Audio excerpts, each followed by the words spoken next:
Футбол бұл өмір, ал 13-ші сектор арнасы футбол ақпараттарын жеткізуші арна достар. 13-ші сектордан бүгін көретіндеріңіз. Барселона клубының тағы да бір сауатсыз трансфері жайлы айтамыз. Джейдон Санчо және де Родриго осы маусымнан кейін клубтарын ауыстырады дейді. Осы және басқа да футбол ақпараттары сіздердің назарларыңызда достар. Бізді қолдап, арнамызға жазылып, лайктарыңызды аямай басып отыруларыңызды сұраймыз. Ал енді біз көп созбай бірден бастаймыз.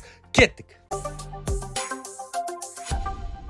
Тиаго Мотта ресми түрде Ювентустың жаңа бас бапкері болып тағайындалды. Бұны Ювентустың сайты өздері ресми кеше хабарлаған болатын. Бұған дейін енді Тиаго Мотта болатынын білдік, бірақ та әлі ресми емес еді. Енді 3 жылға келісім шартқа қол қойылды. Тиаго Мотта әлі жас, әрі тәжірибелі, әрі дұрыс тактика қоя білетін бапкерлердің бірі болып саналады. Осы маусымның жаңалық бапкері деп айтсақ та болады. Енді Тиаго Моттамен 3 жылға келісім шарт жасасты. Жыл сайын клуб жіберетіндей Челси клубы емес, бапкерді жылына 2 рет ауыстыратын Ювентус клубы. Енді бар үміт осы Тиаго Моттада осы 3 жылдың ең болмаса 2 жылында бір нәтиже көрсетсе деген ойы бар. Ары қарай жақсы болып жатса 3 жылында да нәтиже көрсетіп берсе тіпті керемет болар еді Ювентусқа. Енді Ювентус осы Тиаго Моттаның кейбір сұраған трансферлерін, ойыншыларын алып беруге дайын. Дәл қазір сол үшін жұмыс жасап жатқан жайы бар.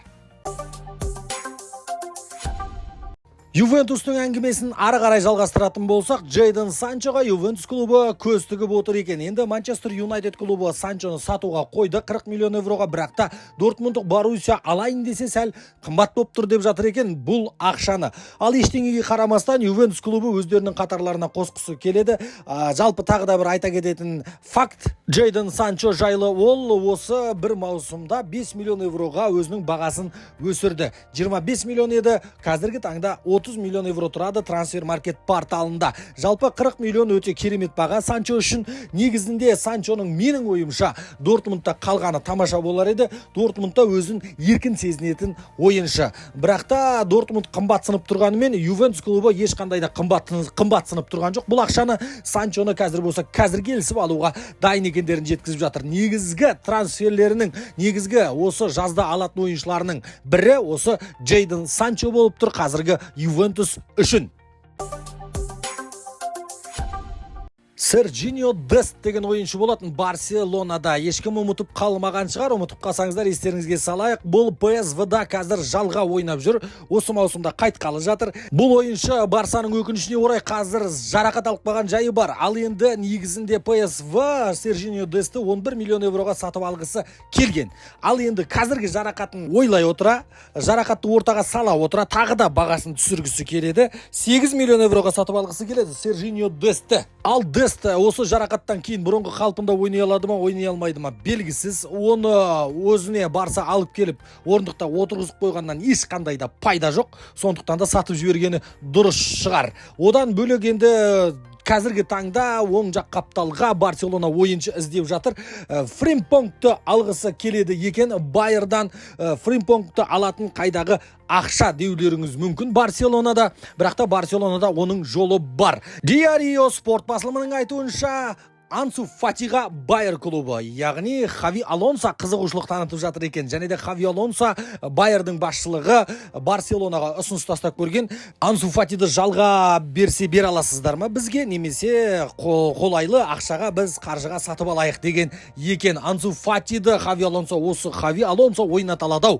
Байерға барып қайтадан жұлдызы жанатын сияқты Ансу Фатидің меніңше. Ал енді осы Ансу Фатиді беріп Фримпонгты Барселона қатарларына алғысы келеді. Фримпонг өзі статистикасы мықты қорғаушы, және де бұны қорғаушы деуге болады ма, болмайды ма? Бұл қорғаныста көп ойнамайды. Бұл вингер болып кетеді, шабуылшы болып кетеді. Ары кетсе жартылай қорғаныста жүреді. Артта қорғанысты өте мықты деп айта алмаймыз Фримпонгты. Бұндай ойыншы Барсаға қаншалықты қажет? Себебі дәл сондай Кансело бар. Канселоны да алып қалғысы келеді. Екі шабуылшы қапталдан шабуылдайтын, қорғаныста көмектесе алмайтын екі қапталдағы қорғаушы Барсаға не үшін қажет деген ой туады осы жерде.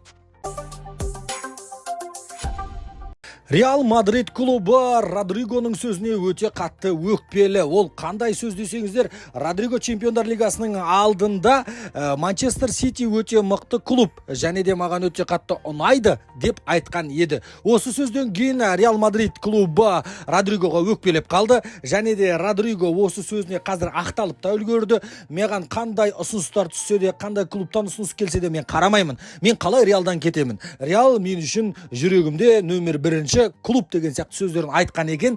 Бұны Фабрицио Романо бізге жеткізіп жатыр. Бірақ не дегенмен де Родригоны сатып жіберу мүмкін, себебі командаға Реал Мадридқа Мбаппе келіп жатыр. Осының бәрі Реал Мадридтің басшылығын ойландыратыны белгілі. Ал енді бұл Ситиға деген намек па, басқа ма, білмедік. Біз Родригомен қазір келісе алмай жатырмыз. Осыны пайдаланып, сіздер алып қалсаңыздаршы деген сияқты бір саясатты ойнап жатқан тәрізді Реал Мадрид клубы. Енді Родригоға шынымен де Манчестер Ситидің бір қызығушылығы бар. Сондықтан да осы маусымнан кейін Родриго Ситиға ауысып кетсе, таң қалмаймыз. Себебі Хулиан Альварес Ситидан кетіп қалуы мүмкін. Осындай ақпараттар бар, достар. Бүгінге осы достар біздің 13-ші сектор арнасына дәл қазір жазылып қолдап жүріңіздер. Себебі біз сіздер үшін жиі футбол ақпараттарын шығаратын арнамыз.